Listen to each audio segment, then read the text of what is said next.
Estava com a mala de mão pronta. Meu genro tomou meu passaporte à força.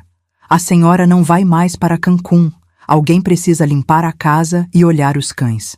Rasgou meu ticket na frente de todos. Fiquei calma. Fui ao guichê e cancelei o pacote pago com o meu dinheiro, quando eles tentaram passar no portão. O som de papel rasgando nunca foi tão alto.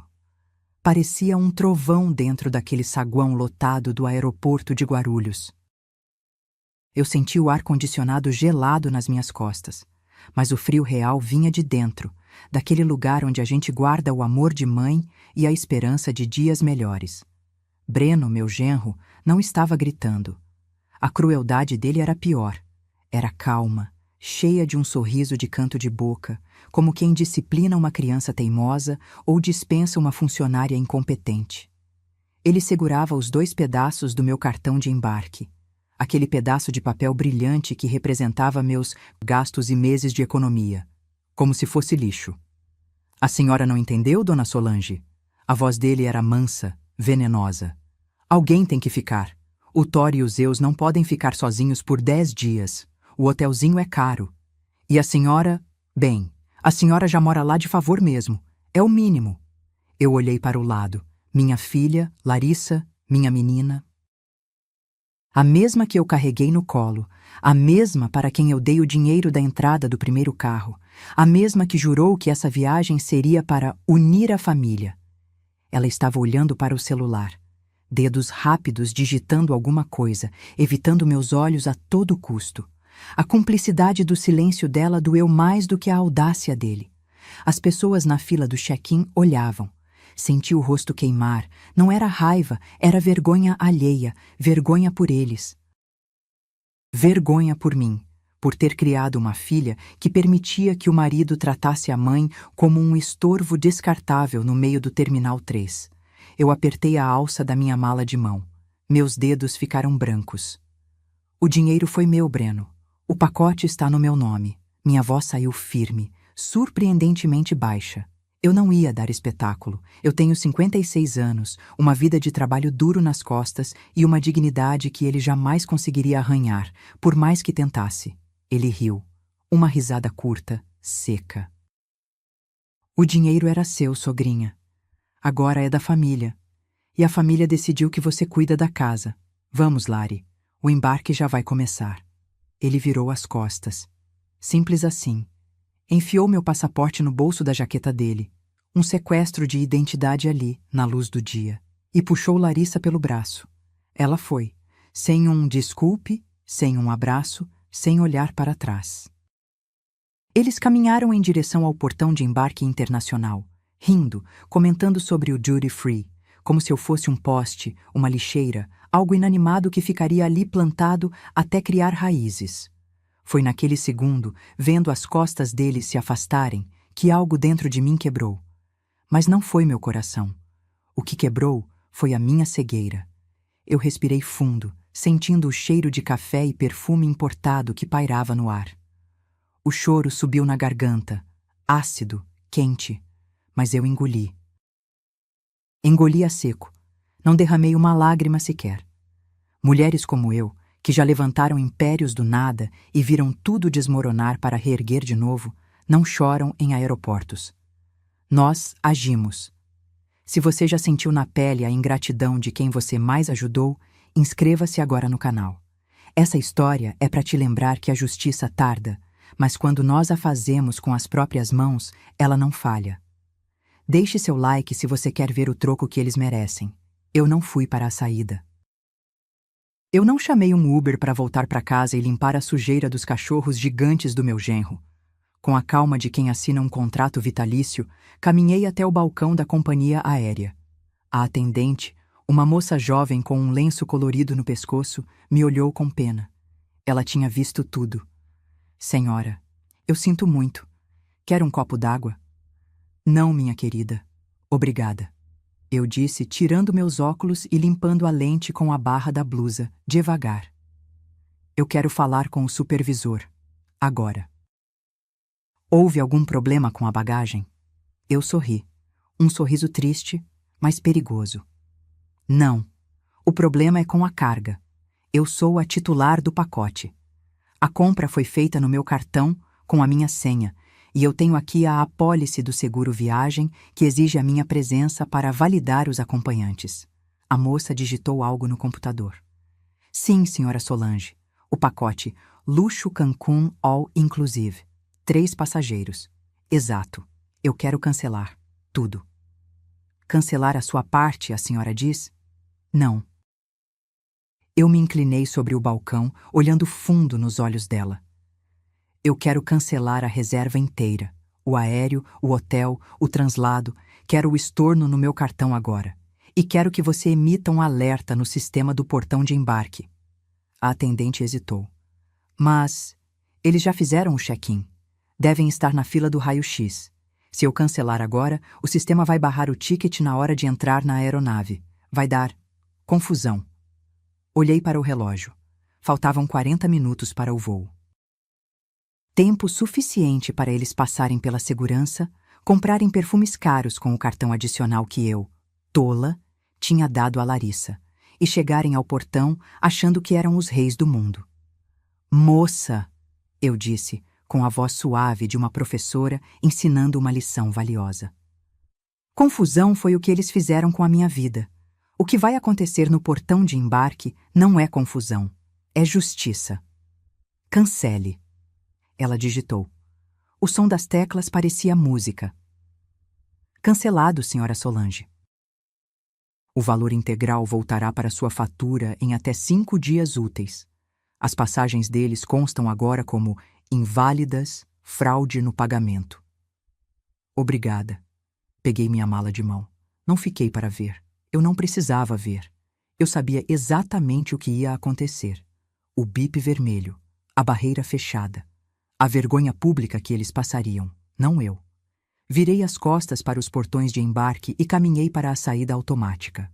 O sol lá fora estava forte, mas eu tinha um plano. Eles achavam que eu estava voltando para ser a escrava de luxo daquela casa que um dia foi minha. Mas enquanto o táxi se aproximava, eu tirei o celular da bolsa e disquei o número de um chaveiro 24 horas. A guerra tinha começado, e eles não tinham nem passaporte para fugir. Aqui está a parte 2. Vamos voltar no tempo para mostrar ao público quem realmente é essa mulher que acabaram de ver sendo humilhada, criando um contraste poderoso que gera indignação. Enquanto o táxi cortava a rodovia Hélio Smith, deixando o aeroporto para trás, eu olhava o reflexo dos meus olhos no vidro da janela. Aqueles olhos cansados, cercados por olheiras fundas, não eram meus. Não a verdadeira eu. Eles queriam que eu acreditasse que eu era um peso morto, uma velha inútil que só servia para lavar quintal. Mas a mulher sentada naquele banco de couro sintético, com o coração acelerado e a mente afiada como uma faca de chefe, tinha uma história. Eles esqueceram quem eu sou, mas eu não. Para entender como cheguei ao fundo do poço naquele saguão de embarque, você precisa saber que, até 2 anos atrás, ninguém ousava levantar a voz para mim. Eu não sou uma vovozinha que tricota esperando a morte. Eu sou Solange. A Solange dos Sabores da Sol. Durante 30 anos, eu comandei uma das empresas de buffet mais respeitadas da Zona Sul. Eu acordava às 4 da manhã para negociar frutas frescas no CEAGESP.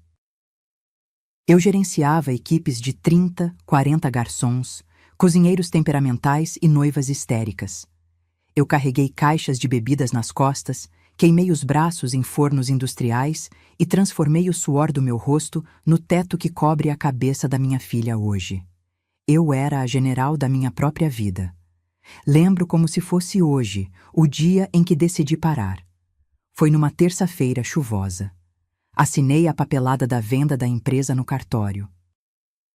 Quando o gerente do banco me ligou confirmando o depósito, 600 mil reais limpos, fruto de uma vida inteira de "sim, senhora" e "sai agora", eu senti um silêncio maravilhoso dentro de mim. Aquele dinheiro era minha alforria. "Agora é a minha vez, Lari", eu disse para minha filha naquele dia, abrindo um vinho verde que eu guardava para ocasiões especiais. Estávamos na minha sala. aquela sala ampla, iluminada, com piso de madeira que eu encerava com orgulho. Vou viajar. Quero conhecer a Itália, quero aprender a pintar, quero acordar às 10 da manhã se eu tiver vontade. Larissa sorriu. Parecia feliz por mim. Na época, ela e o Breno moravam num apartamento alugado na Vila Madalena, posando de casal moderno e bem-sucedido. Breno sempre teve aquela postura de empreendedor visionário, cheio de palavras em inglês, mindset pra cá, Bitcoin pra lá. Eu, com meu jeito antigo de ganhar dinheiro trabalhando, achava aquilo tudo conversa fiada, mas respeitava. Afinal, minha filha parecia feliz. Mas a felicidade deles era de vidro, e vidro quebra fácil. 8 meses depois da minha aposentadoria, o telefone tocou às 2 da manhã. Nada de bom vem de um telefonema a essa hora. Mãe. A voz da Larissa estava embargada, daquele jeito que faz o estômago de qualquer mãe virar gelo. O Breno, a gente perdeu tudo. Não foi um assalto, foi incompetência mesmo. O tal investimento revolucionário do Breno tinha virado pó. Eles estavam devendo aluguel, condomínio, e o oficial de justiça já tinha batido na porta para levar o carro. Foram despejados. Eu podia ter ajudado com dinheiro. Podia ter pago um aluguel barato para eles se reerguerem. Mas o coração de mãe é um traidor maldito. Quando vi minha filha chorando no meu sofá, com olheiras de quem não dormia há semanas, e o Breno sentado na poltrona com a cabeça entre as mãos, chorando lágrimas que hoje eu sei que eram de crocodilo, eu fraquejei. Vocês não vão para a rua, eu disse, sentindo um aperto no peito, como um aviso que eu ignorei. A casa é grande. Tenho 3 quartos. Venham para cá. Fiquem até se ajeitarem. 3, 4 meses no máximo. Breno levantou a cabeça. Os olhos dele brilharam. Não de gratidão, mas de alívio oportunista. Dona Solange, a senhora é uma santa. Eu prometo, é temporário. Assim que meu novo projeto de consultoria engrenar, a gente sai. Eu vou pagar cada centavo de despesa que dermos. Eu acreditei. Abri os portões da minha fortaleza para o cavalo de Troia. Na primeira semana, eles chegaram com poucas malas. Pareciam humildes. Ajudavam na louça, pediam licença para ligar a TV. Mas aos poucos, a dinâmica foi mudando. A ajuda temporária virou rotina. O por favor virou silêncio. Eu não sabia. Mas naquele momento, ao entregar a chave da frente para o meu genro, eu não estava apenas abrindo minha casa. Eu estava assinando minha sentença de servidão. A mulher forte, a empresária respeitada, estava prestes a ser apagada, dia após dia, até sobrar apenas a velha chata que atrapalhava a vida do jovem casal. O táxi parou no sinal vermelho. Olhei para as minhas mãos. Elas ainda eram fortes. Eram as mãos que construíram aquele patrimônio. Eram as mãos que agora tremiam de raiva. Eles acharam que eu tinha ficado fraca só porque fiquei bondosa. Foi o maior erro da vida deles. Porque a Solange que vendeu o buffet não morreu. Ela estava apenas dormindo, anestesiada pelo amor materno. Mas o Breno fez o favor de acordá-la com um rasgo de papel no aeroporto. Você já abriu a porta da sua casa para alguém da família e se arrependeu amargamente? A gente faz por amor e recebe ingratidão em troca. Se você conhece essa dor, escreve aqui nos comentários: minha casa, minhas regras. Vamos ver quantas de nós já passamos por isso. Respirei fundo e disse ao motorista: moço, pode acelerar. Eu tenho muita coisa para jogar no lixo antes de anoitecer. Mas antes de chegar em casa e encarar a fechadura, preciso contar para vocês o momento exato em que percebi que tinha perdido o controle do meu próprio lar. Não foi com uma briga. Foi com um objeto, a minha cristaleira. Aquele móvel era a alma da minha sala. E o que eles fizeram com ele foi o primeiro sinal de que eu já não era mais a dona de nada. Aqui está a parte 3. Vamos aprofundar a tensão dentro de casa, mostrando como a invasão não é apenas física, mas simbólica, atacando as memórias e a autoridade da protagonista. Os primeiros meses foram como uma névoa. Você não percebe que está sendo empurrada para o canto da sua própria vida de uma vez só. É um passo de cada vez. Primeiro, é o controle remoto que some da sua mão. Depois, é a sua poltrona favorita que está sempre ocupada. Quando você vê, está pedindo licença para entrar na sua própria cozinha. A invasão começou sutil. Breno espalhou os cabos de computador pela mesa de jantar. É só por enquanto, dona Solange. Preciso de espaço para pensar, ele dizia com aquele sorriso de vendedor de carro usado.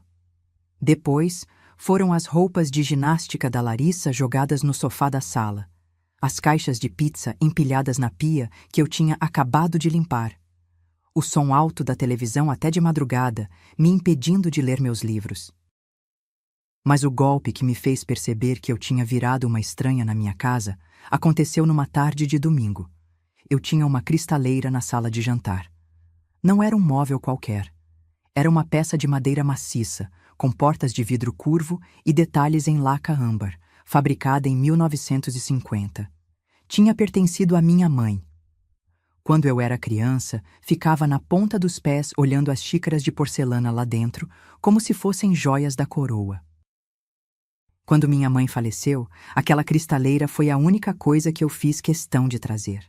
Ela não era um móvel, era a presença dela ali comigo. Eu cuidava daquela madeira como se fosse pele. Passava óleo de peroba toda semana. Ninguém tocava nela. Naquele domingo, cheguei do mercado carregando sacolas pesadas, porque, claro, o casal jovem estava muito ocupado dormindo até o meio-dia para ajudar.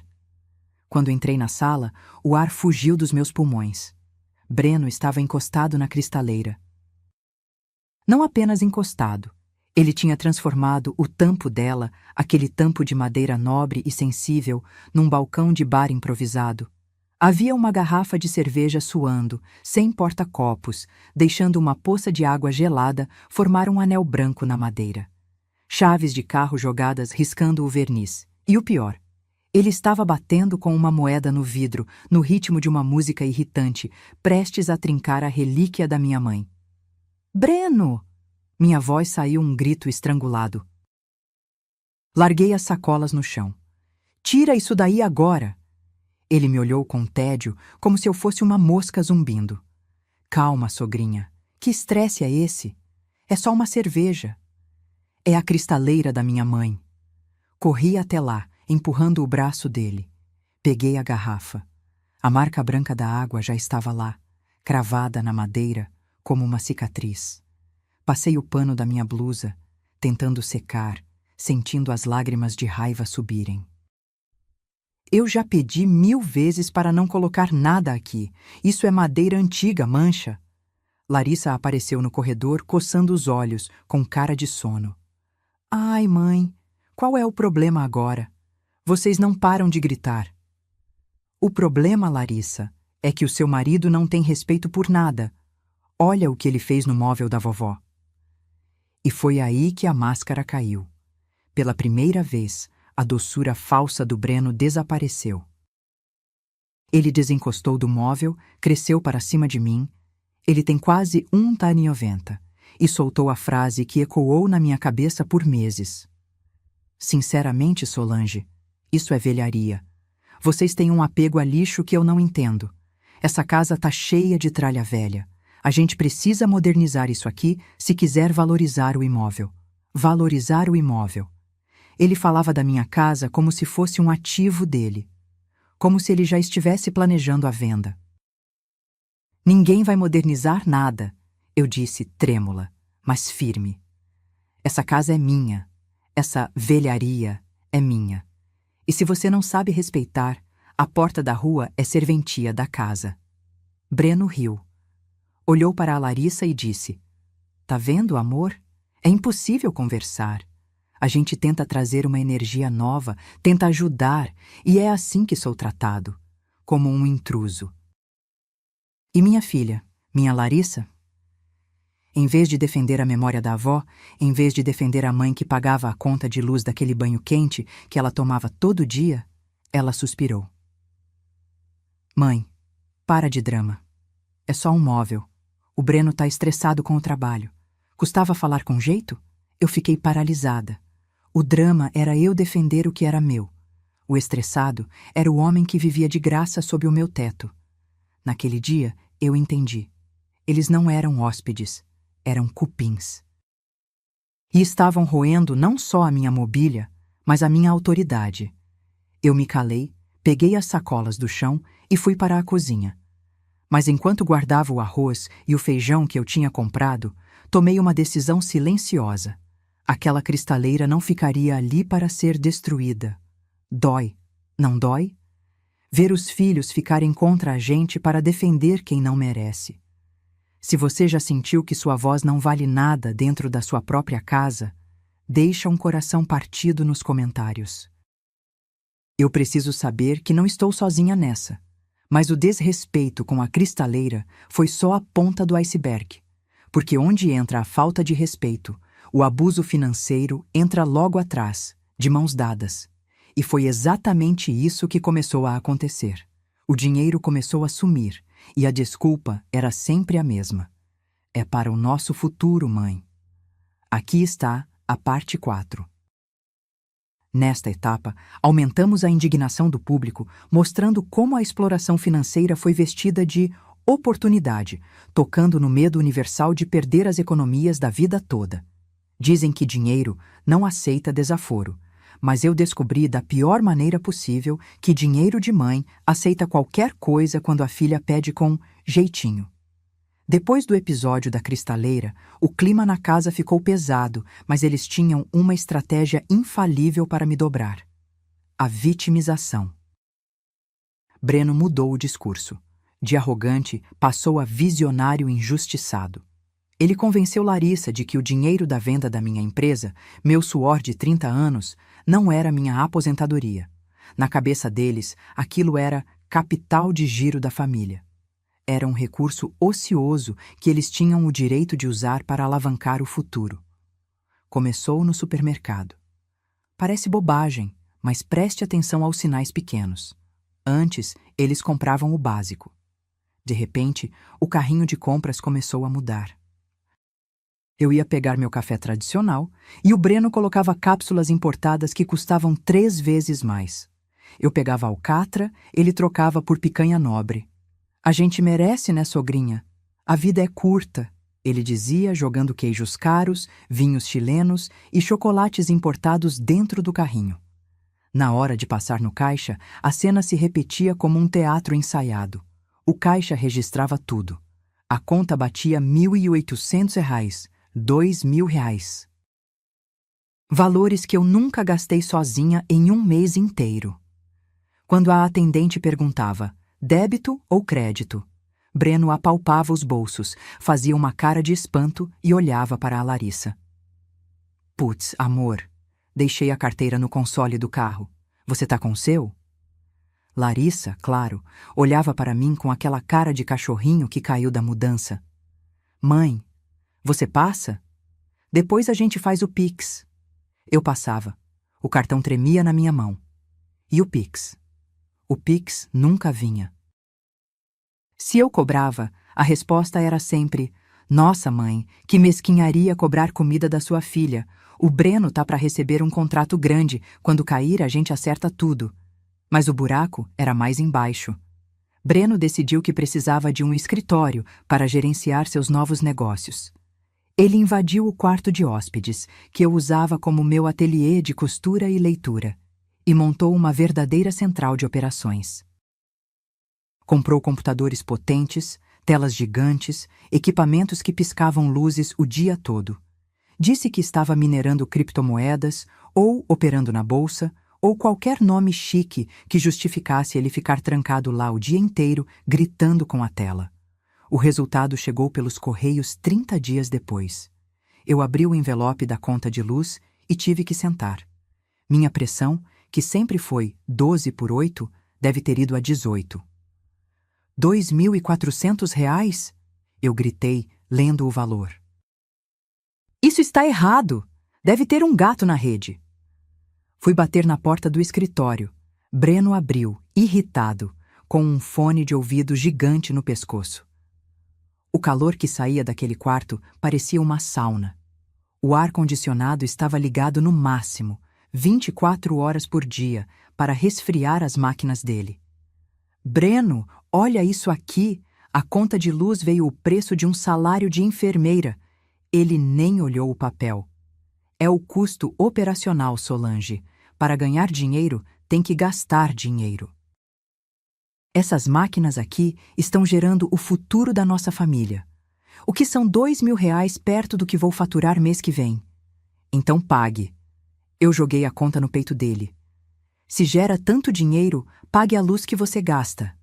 Ele riu, pegou a conta e a amassou, jogando em cima da mesa. Vou pagar. Relaxa. Você é muito ansiosa. Isso atrapalha a vibração da casa. Adivinhem? A luz quase foi cortada. Eu tive que ir na lotérica, escondida, pagar com juros e multa, morrendo de vergonha de ficar no escuro. E assim, mês após mês, minha reserva foi diminuindo. Mãe, preciso de 5.000 para liberar uma certidão. Mãe, empresta 2.000 para consertar o carro, senão o Breno não pode ir às reuniões. Mãe, o computador queimou, preciso de 3.000 urgente ou perco todo o trabalho. Era uma sangria, uma hemorragia financeira lenta. Eu via o extrato bancário descer e sentia um frio na espinha. O dinheiro que deveria durar até o fim da minha vida estava evaporando nas mãos de um homem que brincava de ser empresário e de uma filha que não tinha coragem de dizer não ao marido. Eu tentava conversar com a Larissa, alertar que o poço ia secar. Vocês estão me falindo, filha. Eu não vou ter dinheiro para remédios daqui a pouco. Ela bufava. Ai, mãe, que exagero. O Breno sabe o que faz. Quando estourar o negócio dele, ele vai te dar o dobro. Confia na gente. Você não confia na sua própria família? Essa frase, você não confia na família, é a arma mais suja que existe, porque ela te cala. Ela te faz sentir culpada por querer proteger o que é seu. Eu me sentia presa. Se eu fechasse a torneira, eles brigavam comigo, faziam greve de silêncio, me tratavam como inimiga. Se eu abrisse, eu perdia meu futuro. Eu estava comprando, parcelado no cartão de crédito, um pouco de paz e a ilusão de que ainda era amada. Mas a paz comprada custa caro. E o preço final ainda estava por vir, porque depois de tomarem meu espaço e meu dinheiro, eles decidiram que eu precisava ter uma utilidade prática na casa. Foi quando os bichinhos chegaram, e minha vida virou um inferno de latidos e sujeira. Dinheiro emprestado para parente não é empréstimo, é doação, concorda? Quantas de vocês já emprestaram nome, cartão ou dinheiro para filho e genro e ficaram com a dívida sozinhas? Comente aqui embaixo. Dinheiro e família, negócio à parte. Quero ver se sou a única que caiu nesse conto. O pior não foi perder o dinheiro. Foi perder a dignidade de viver num lugar limpo. Na próxima parte, vou contar sobre o dia em que minha casa virou um canil de luxo e eu fui rebaixada de mãe para faxineira não remunerada. Aqui está a parte 5. Prepare o lenço, porque agora vamos tocar na ferida da ingratidão física e do descaso com a saúde da mãe, algo que revolta qualquer pessoa que tem coração. Eu achava que o limite da humilhação era ver meu dinheiro sumindo. Eu estava enganada. O dinheiro vai e vem, mas a dignidade de viver em uma casa limpa e cheirosa, quando nos é tirada, adoece a alma. O golpe final na minha paz chegou numa tarde de sábado, na caçamba de uma caminhonete alugada. Breno desceu do carro estufando o peito, segurando 2 correntes grossas. Na ponta delas, 2 monstros. Eram 2 mastins napolitanos, cães lindos, mas gigantescos, com aquelas caras pesadas e babando muito. Apresento a vocês, Thor e Zeus. Ele anunciou como se tivesse trazido netos para eu conhecer. Seguranças de elite para a nossa casa. E claro, status, né? Todo empresário de respeito tem cães de guarda. Eu olhei para aqueles animais enormes, que mal cabiam no quintal dos fundos, e senti um arrepio. Breno, pelo amor de Deus, quem vai cuidar disso?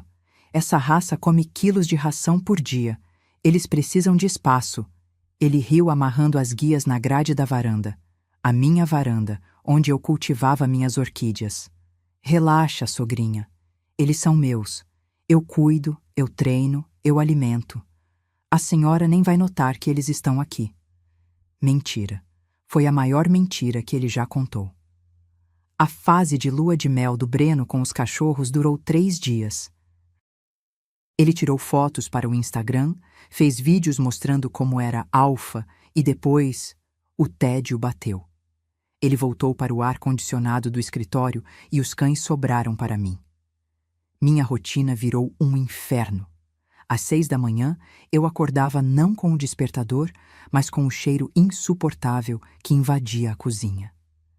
Eram fezes enormes, poças de urina que pareciam lagos no piso de pedra mineira do quintal. E quem estava lá, de mangueira na mão, esfregando o chão com água sanitária e cloro até as mãos descascarem? Eu. O cheiro está vindo para a sala, dona Solange. Breno gritava da janela, sem tirar os olhos do computador. Passa um desinfetante mais forte aí. Minha casa, que sempre cheirou a lavanda e bolo assado, passou a cheirar a canil úmido. Minhas orquídeas foram estraçalhadas na primeira semana. Meus vasos de barro quebrados. O silêncio que eu tanto amava foi substituído por latidos graves que faziam as janelas tremerem a noite toda. Fui me isolando. Eu tinha um grupo de amigas, a turma do terço e do café da tarde. Eu adorava receber a dona Cida e a Márcia para comer um bolo de fubá. Parei de convidar. Eu tinha vergonha. Vergonha do cheiro. Vergonha dos pelos no sofá. Vergonha de ter que prender 2 cães que pareciam leões para as minhas amigas conseguirem entrar sem medo.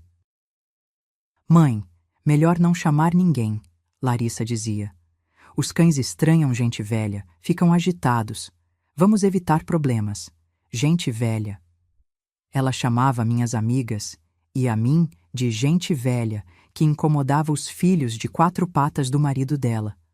Mas o fundo do poço tem um alçapão, e eu caí nele quando adoeci. Foi uma gripe forte, daquelas que derrubam a gente na cama. Meu corpo doía como se tivesse sido atropelado. Eu tremia de febre. Minha cabeça parecia que ia explodir. Passei o dia no quarto, encolhida debaixo de 2 edredons, suando frio. Ninguém veio ver se eu estava viva. Ninguém trouxe um copo d'água. Ninguém perguntou se eu precisava de um remédio. Às 2 da tarde, a porta do meu quarto abriu com força. Era Larissa.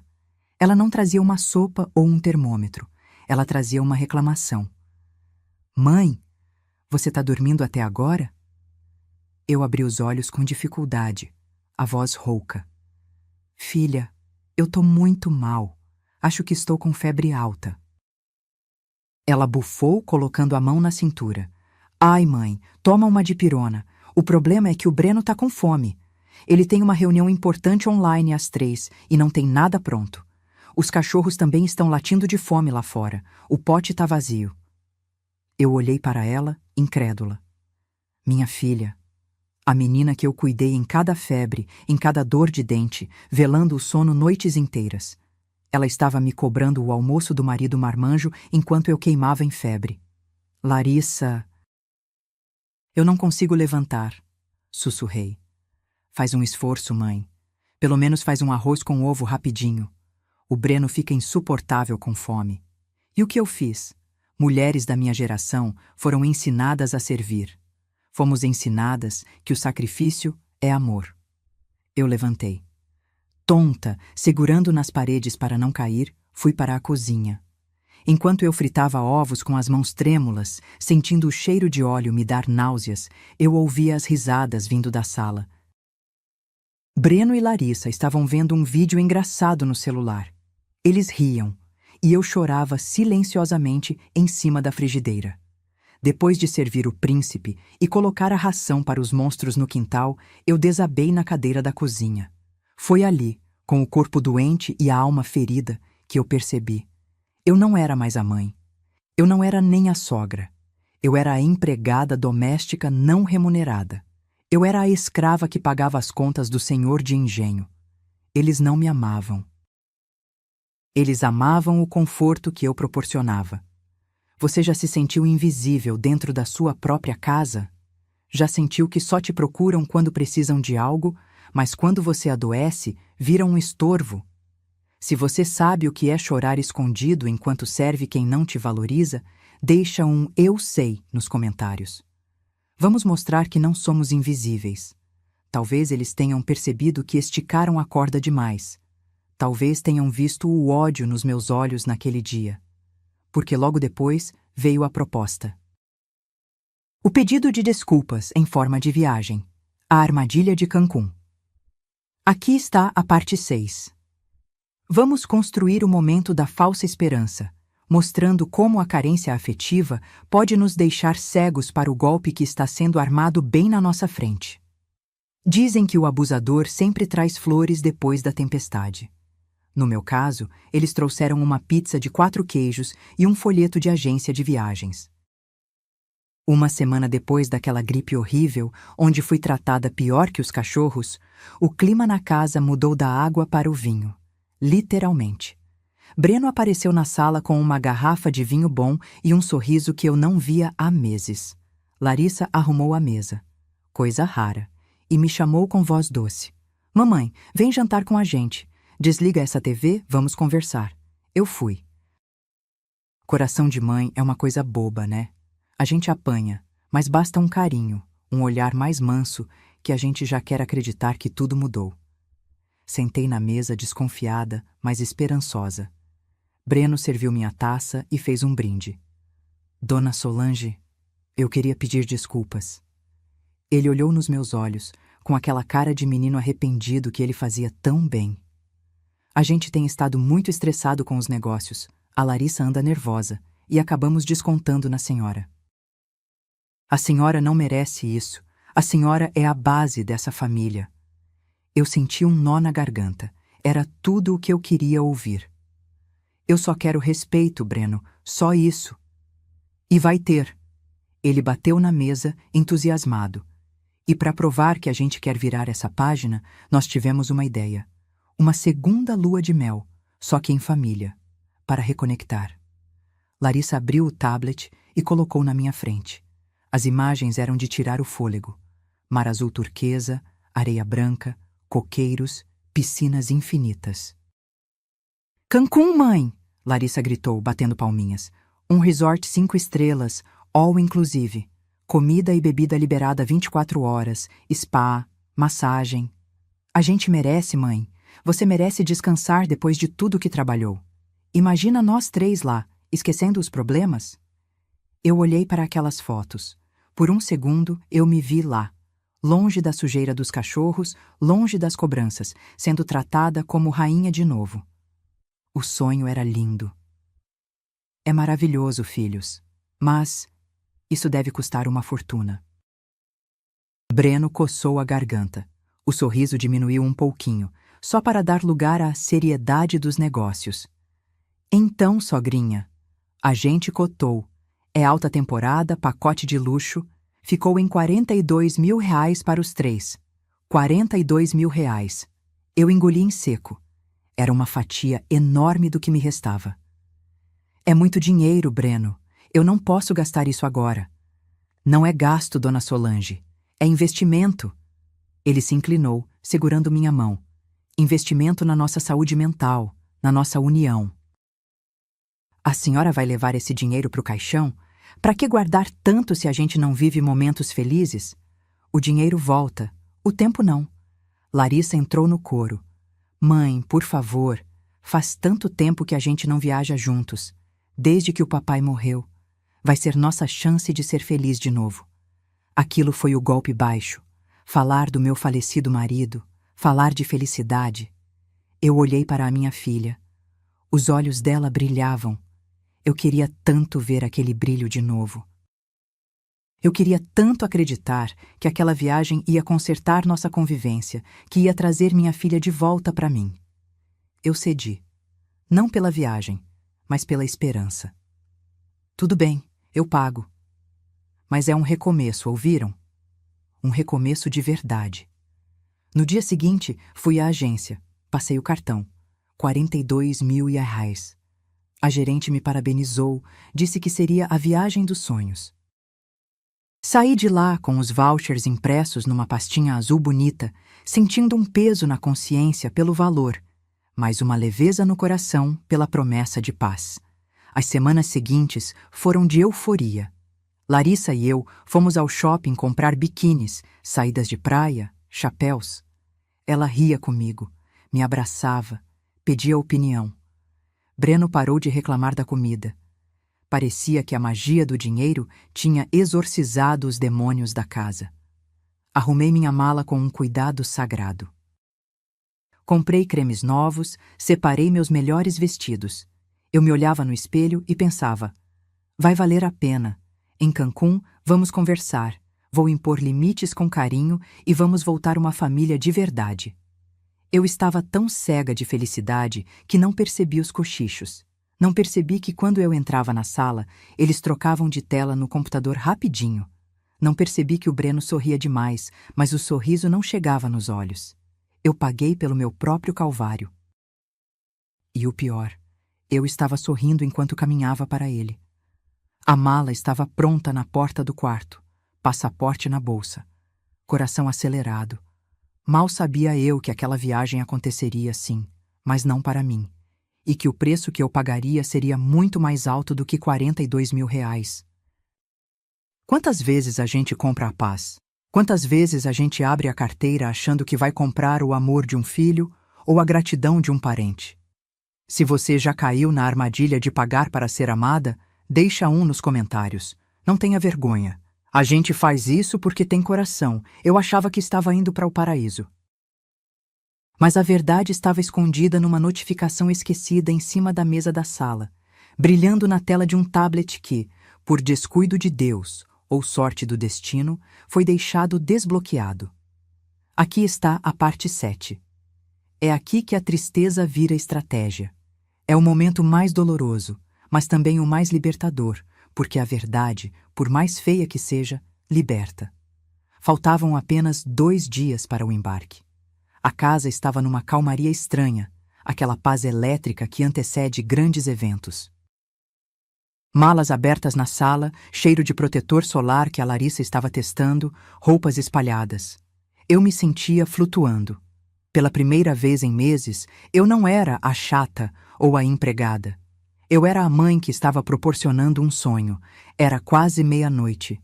Eu tinha levantado para beber um copo d'água. A casa estava escura, apenas com a luz fraca do poste da rua entrando pela fresta da cortina. Breno e Larissa já tinham ido para o quarto. Passei pela sala e vi o tablet da Larissa jogado no sofá, com a luz da tela ainda acesa, pulsando. Ela devia ter esquecido ligado enquanto via vídeos de roteiros turísticos. Eu ia apenas desligar para economizar bateria. Hábito de mãe, né? Quando uma notificação desceu no topo da tela. Era uma mensagem de WhatsApp. O nome do contato era Tigrão, um amigo de infância do Breno, daqueles que falam alto e contam piadas sujas. A mensagem dizia: Mano, mas tu vai levar a véia mesmo? Cancún com sogra é osso, hein? KK. Eu congelei. Minha mão parou no ar. Eu sabia que não devia ler. Sabia que privacidade é sagrada. Mas algo no meu estômago, aquele instinto animal que avisa quando o predador está perto, me mandou tocar na tela. O tablet não tinha senha de bloqueio imediato. A conversa abriu. O que eu li a seguir fez meu sangue, que sempre foi quente, virar gelo absoluto. A resposta do Breno, enviada minutos antes, estava lá, brilhando no fundo branco do aplicativo.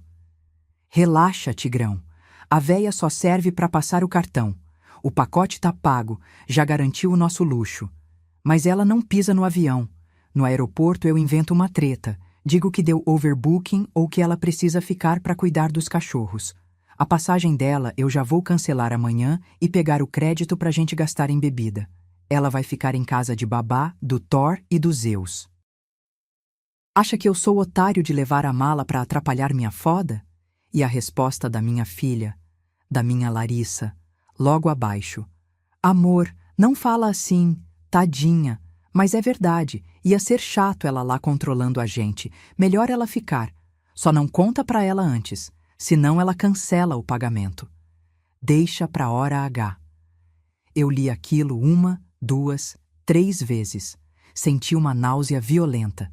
Tive que me apoiar no braço do sofá para não cair. Minhas pernas falharam. Não era dor de tristeza. Era dor física, como se alguém tivesse me dado um soco na boca do estômago. A véia só serve para passar o cartão. Babá de cachorro. Não conta antes, senão ela cancela. Eles não estavam me levando para viajar.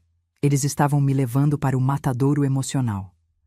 Todo aquele carinho, o jantar, o vamos recomeçar, as compras de biquíni. Foi tudo teatro. Um teatro cruel e calculado para arrancar os últimos 40 mil reais que eu tinha guardado. Eles planejavam me humilhar no aeroporto. Eles planejavam me deixar para trás, chorando com as malas prontas, enquanto iriam beber champanhe às minhas custas, rindo da velha otária que ficou limpando bosta de cachorro. Olhei para a porta do quarto deles. Estava fechada. Ouvi uma risada abafada lá dentro. Eles estavam rindo. Provavelmente comemorando o golpe.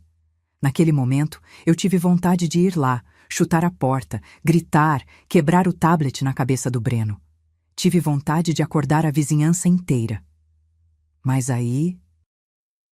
Eu olhei para o espelho do corredor e vi meu reflexo na penumbra. Eu não vi uma vítima. Eu vi a Solange que negociava com fornecedores difíceis no CEAGESP às 4 da manhã. Vi a mulher que enterrou o marido e tocou a vida sozinha. Vi a empresária que nunca aceitou calote. Eu sequei as lágrimas com as costas da mão. Respirei fundo, forçando o ar a entrar nos pulmões. Não, sussurrei para mim mesma. Gritar é o que a vítima faz. E eu não sou vítima. Eu sou a dona do dinheiro. Se eles queriam um show no aeroporto, eles teriam. Mas não o roteiro que eles escreveram. Coloquei o tablet de volta no sofá, exatamente na mesma posição. Apaguei a tela. Fui para a cozinha. Bebi meu copo d'água devagar, sentindo a água gelada descer rasgando. Voltei para o meu quarto, deitei na cama e olhei para o teto. Eu não dormi 1 minuto sequer naquela noite. Enquanto eles sonhavam com margaritas e praias caribenhas, eu passava a noite em claro, montando, peça por peça, o plano mais frio que uma mãe já teve que arquitetar contra a própria filha. Eu ia deixá-los ir até o limite. Eu ia deixá-los sentirem o gosto da vitória. E então, eu puxaria o tapete. Descobrir uma traição dessas vinda de um filho é a pior dor que existe. É como se arrancassem um pedaço da gente vivo. Se você já descobriu uma mentira de alguém que você amava, comente. A verdade sempre aparece. Deus não deixa nada encoberto, minhas amigas. Nada.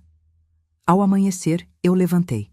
Fiz o café, coloquei a mesa e quando eles acordaram, eu sorri. Bom dia, meus amores. Ansiosos para a viagem? Eu precisava de mais um dia. Só mais um dia útil. Porque antes de ir para o aeroporto, eu tinha uma visita urgente para fazer. O cartório e a agência de viagens. O jogo tinha virado e eles nem sabiam que os dados estavam viciados. Aqui está a parte 8. Este é o momento Mata-Hari da Solange. A tensão aqui não é gritada, é sussurrada. É o suspense de dormir com o inimigo e agir pelas costas dele para se proteger. Dizem que a vingança é um prato que se come frio. Mas a preparação dela... a preparação é um prato que a gente cozinha em fogo baixo, mexendo devagar para não queimar.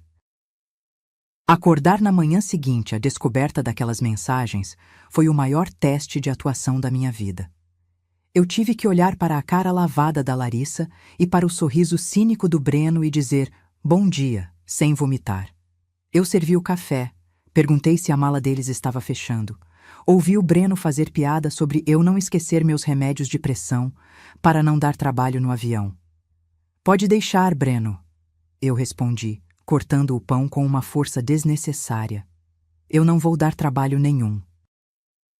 Vocês vão se surpreender com a minha disposição. É assim que se fala, sogrinha. Ele deu um tapa nas minhas costas. Precisei sair de casa. Inventei que ia ao salão pintar o cabelo e fazer as unhas para a viagem. Vai lá, mãe. Fica bonitona. Mas não demora. Temos que despachar as malas amanhã cedo, disse Larissa, sem tirar os olhos do celular. Saí de casa tremendo, mas não fui ao salão. Peguei um táxi e fui direto para o lugar mais importante antes de qualquer guerra, o cartório. Anos atrás, numa época em que eu achava que família era sagrada e inquebrável, eu tinha assinado uma procuração de plenos poderes para a Larissa. Era para emergências, caso eu ficasse doente ou incapaz. Com aquele documento, ela poderia movimentar contas, assinar documentos, até vender bens em meu nome se quisesse. Eu entrei no cartório suando frio. O ar-condicionado estava gelado, o barulho dos carimbos batendo na mesa parecia tiros. Bom dia. Eu quero revogar uma procuração. Agora. O escrevente me olhou, viu a urgência nos meus olhos e não fez perguntas.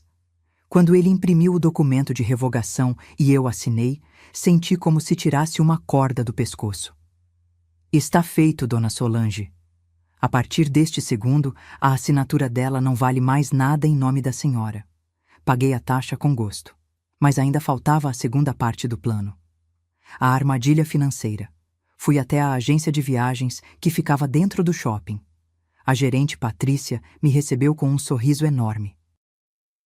Dona Solange, veio pegar as etiquetas de bagagem? Está animada? Sentei na cadeira à frente dela.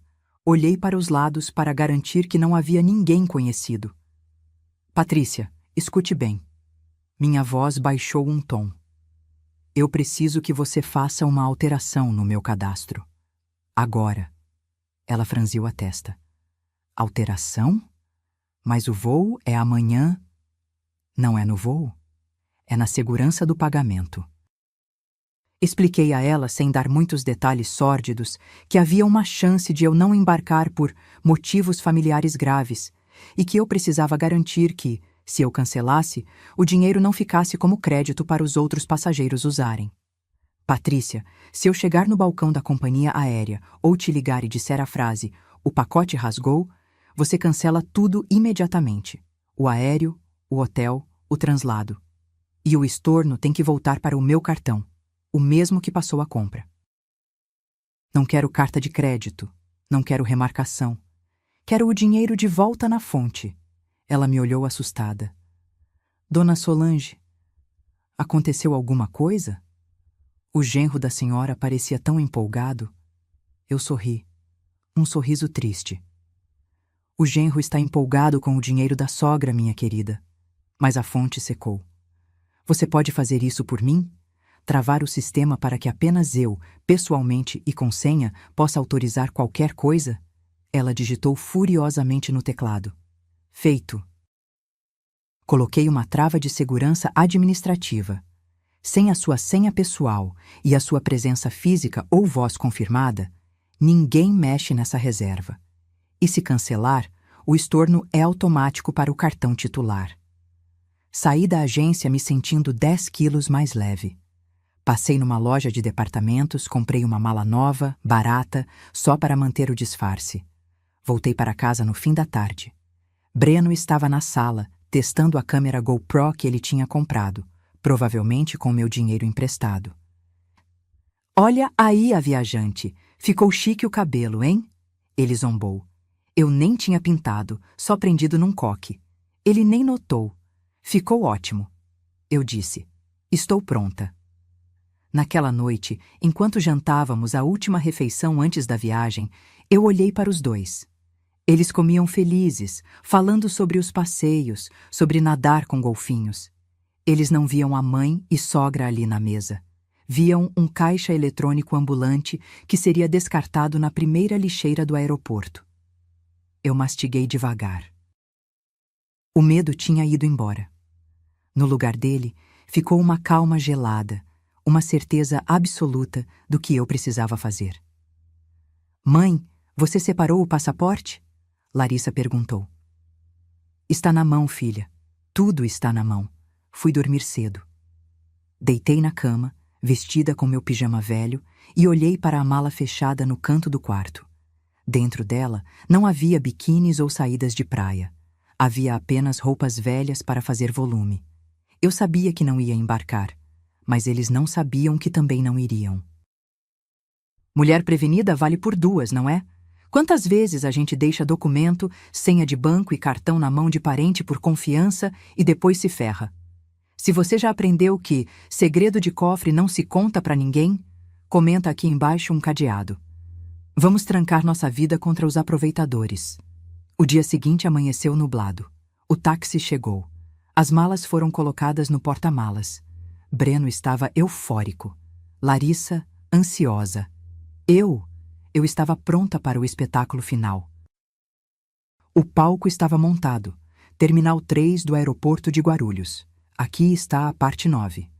Agora é o momento da virada, a ação pura. É o momento em que a senhora se torna a dona. A catarse que o público tanto espera. A viagem de táxi de volta do aeroporto para a minha casa foi a mais longa e, ao mesmo tempo, a mais rápida da minha vida. O motorista, um senhor simpático que ouvia um rádio de notícias, me olhou pelo retrovisor algumas vezes. Eu devia estar com uma cara estranha. Não de choro, mas de quem acabou de escapar de um cativeiro. A senhora esqueceu o passaporte, dona? Ele perguntou, vendo que eu voltava sozinha e sem malas grandes. Não, moço, eu respondi, olhando a paisagem cinza de São Paulo passar pela janela. Eu esqueci quem eu era, mas acabei de lembrar. Quando o carro parou na frente do meu portão, o silêncio da rua parecia me dar as boas-vindas. Paguei a corrida e desci. Olhei para a fachada da minha casa.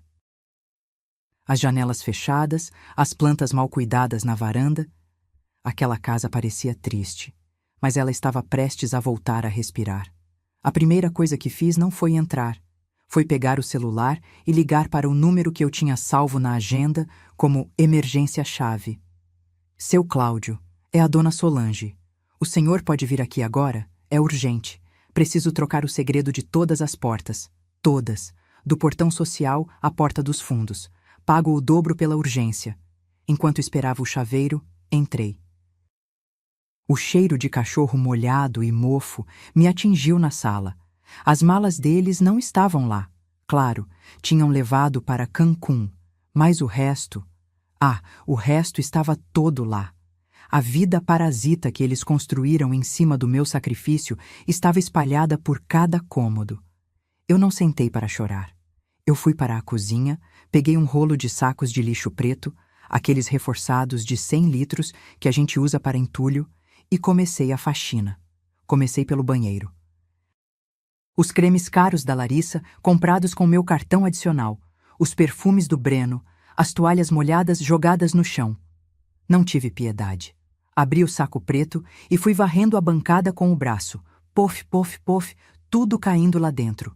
Frascos de vidro, escovas de dente, lâminas de barbear. Nada foi organizado. Era entulho. Fui para o quarto de hóspedes, o tal escritório do Breno. O ar-condicionado ainda estava ligado, gastando a minha energia. Desliguei.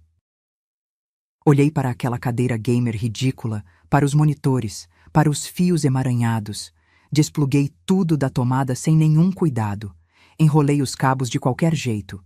O computador, o teclado mecânico que fazia tec-tec-tec a noite toda, os bonequinhos de coleção. Tudo foi para dentro dos sacos. Eu me senti uma gigante. Cada objeto que eu tirava da minha casa era 1 quilo a menos nas minhas costas. Depois, o quarto deles. Roupas de cama sujas, sapatos espalhados, as gavetas abertas. Eu não dobrei uma peça de roupa sequer. Camisas sociais, vestidos, sapatos de salto, tênis de marca, tudo misturado. Se amassar, problema deles. Se quebrar, problema deles. Eles rasgaram meu coração e minha dignidade. Eu só estava ensacando poliéster e algodão.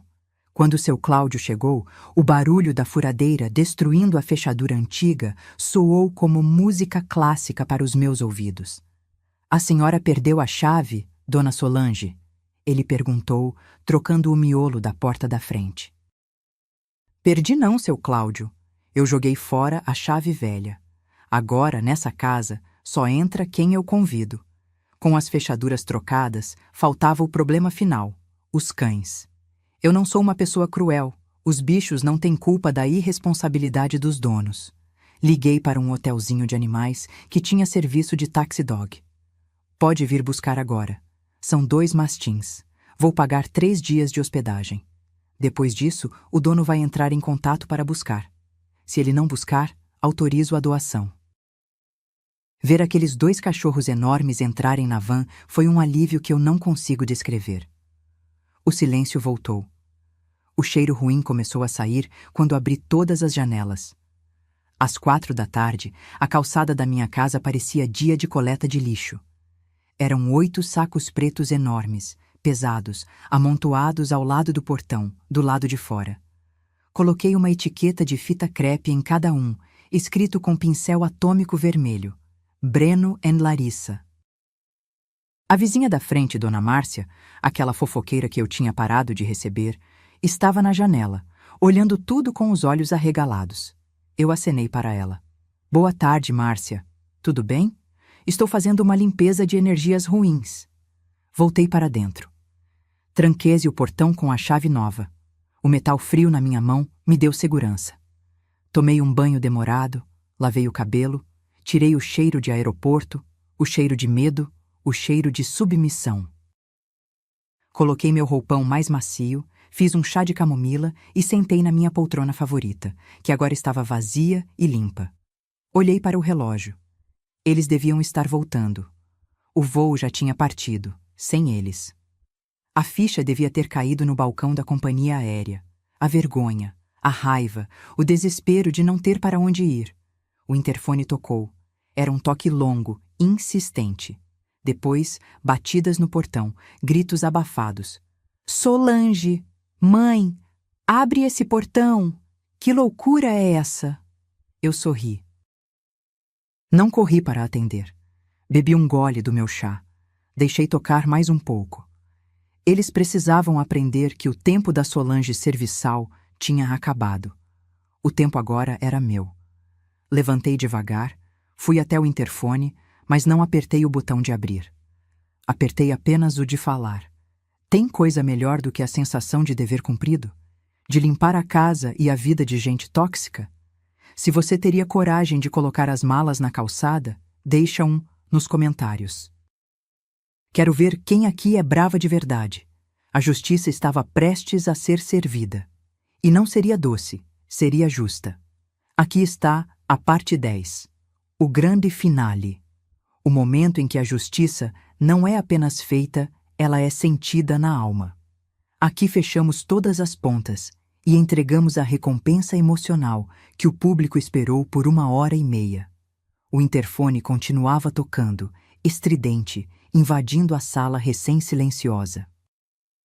Eu conseguia ouvir os gritos do Breno do lado de fora, abafados pelo muro alto, mas cheios daquela arrogância de quem ainda acha que manda no mundo. Abre essa droga, Solange! Meus computadores estão aí dentro! Isso é apropriação indébita! Vou chamar a polícia! Respirei fundo, apertei o botão de falar e disse com a voz mais calma que já tive na vida. Pode chamar, Breno. A escritura da casa está no meu nome. As contas de luz, que você nunca pagou, estão no meu nome. A única coisa que é de vocês são os sacos de lixo preto na calçada. Do outro lado, ouvi o choro da Larissa, aquele choro manha que funcionou comigo por 30 anos. Mãe, por favor, o que deu em você? A gente perdeu o voo. Fomos humilhados lá no guichê. Disseram que foi fraude. Mãe, abre! A gente não tem para onde ir. Está começando a garoar. Eu fechei os olhos por um segundo. A imagem da minha filha, na calçada, implorando para entrar na casa onde ela reinou como tirana, doeu. Mas a dor do parto passa, a dor da ingratidão, essa mata se a gente não cortar a raiz. Larissa, eu disse, firme. O hotel fechou. A velha, que só serve para passar cartão, se aposentou do cargo de mãe de marmanjo. Vocês queriam que eu ficasse cuidando da casa, não queriam? Pois bem, estou cuidando. Estou limpando ela de tudo o que me faz mal. Mãe, foi um mal-entendido. Aquelas mensagens. Era brincadeira do Breno. Ela tentou mentir, desesperada. Não insulte minha inteligência, minha filha. Eu li, eu vi, e principalmente eu senti. Vocês iam me deixar para trás como um cachorro velho. Agora, quem fica para trás são vocês. Houve um silêncio no interfone. Breno tomou a frente de novo, a voz tremendo de ódio. Você é uma amarga, ficou velha e louca. Cadê minhas coisas? Cadê a cristaleira que estava na sala? Eu deixei minha chave do carro em cima dela. Ah, a cristaleira. O momento da justiça poética. Eu sorri, olhando para o espaço vazio na parede da sala de jantar, onde agora restava apenas a marca limpa no chão. A cristaleira, Breno? Aquela velharia que você usava de porta-copos? Fiz uma pausa dramática. Eu vendi. Ouvi um engasgo do outro lado. Vendeu? Aquilo era da família. Era da minha mãe. E para não ver você destruindo a memória dela com seus copos sujos e suas chaves, eu vendi hoje cedo para um antiquário. O colecionador pagou muito bem, aliás. Sabe o que vou fazer com o dinheiro da velharia? Eles não responderam. A respiração deles estava pesada no interfone. Vou juntar com os 42 mil reais que peguei de volta da viagem de vocês. E vou para a Itália, sozinha. Vou comer massa na Toscana, vou tomar vinho olhando para o Coliseu e vou brindar a minha liberdade. Vou fazer a viagem que eu sonhei a vida toda e que vocês tentaram roubar de mim. Você não teria coragem, Breno sussurrou. Já tenho a passagem comprada para a semana que vem. Primeira classe, Breno. Porque, como você disse, a vida é curta e a gente merece luxo. Só que o luxo agora é meu. Desliguei o interfone. Fui até a janela da sala, afastei um pouco a cortina e olhei. A cena na calçada era patética. Breno chutava um dos sacos pretos, furioso.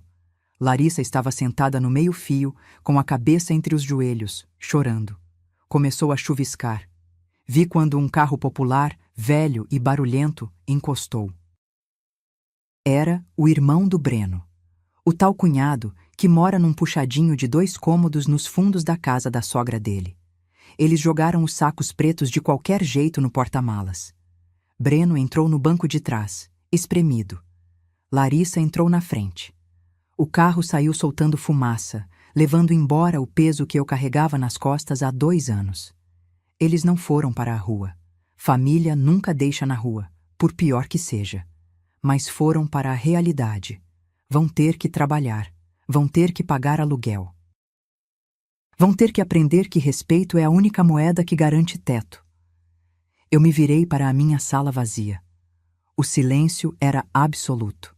Não havia latidos, não havia televisão alta, não havia cheiro de desprezo.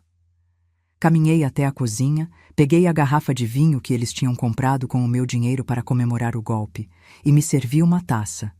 Sentei na minha poltrona. O chá de camomila já tinha esfriado, mas o vinho estava na temperatura perfeita. Bebi o primeiro gole. Tinha gosto de vitória. Eu não perdi uma filha. Eu me resgatei. Talvez um dia, quando a Larissa amadurecer e entender o valor do suor de uma mãe, a gente possa conversar.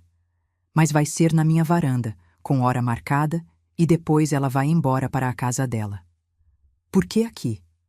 Aqui mora a Solange. A mulher que construiu um império, a mulher que caiu, mas levantou mais forte do que nunca. A velha que eles acharam que podiam enganar, mas que acabou dando a maior lição de moral da vida deles. A mala para essa Itália já está pronta. E dessa vez, o passaporte está muito bem guardado, dentro do meu sutiã, perto do coração, onde ninguém nunca mais vai colocar a mão sem a minha permissão. Minhas amigas, a história da Solange termina aqui, mas a de vocês continua. Muitas vezes, a gente acha que amar é dizer sim para tudo. A gente acha que ser boa mãe é deixar os filhos passarem por cima da gente. Mas a maior prova de amor que você pode dar, para eles e para você mesma, é impor limites. Não deixe ninguém, Nem filho, nem marido, nem genro tratar você como hóspede na sua própria vida. Sua casa é seu templo, seu dinheiro é seu esforço, sua dignidade é sagrada. Se essa história fez seu coração bater mais forte, se você sentiu a alma lavada com a atitude da Solange, eu tenho um pedido especial. Escreva aqui nos comentários de onde você está me assistindo e deixe a frase: "Eu sou a dona da minha vida". Não se esqueça de curtir o vídeo, se inscrever no canal e ativar o sininho. Toda semana eu trago uma história nova, uma emoção nova e uma lição de vida para nós, mulheres guerreiras. Um beijo no coração de cada uma de vocês. Fiquem com Deus e até a próxima história. Tchau, tchau.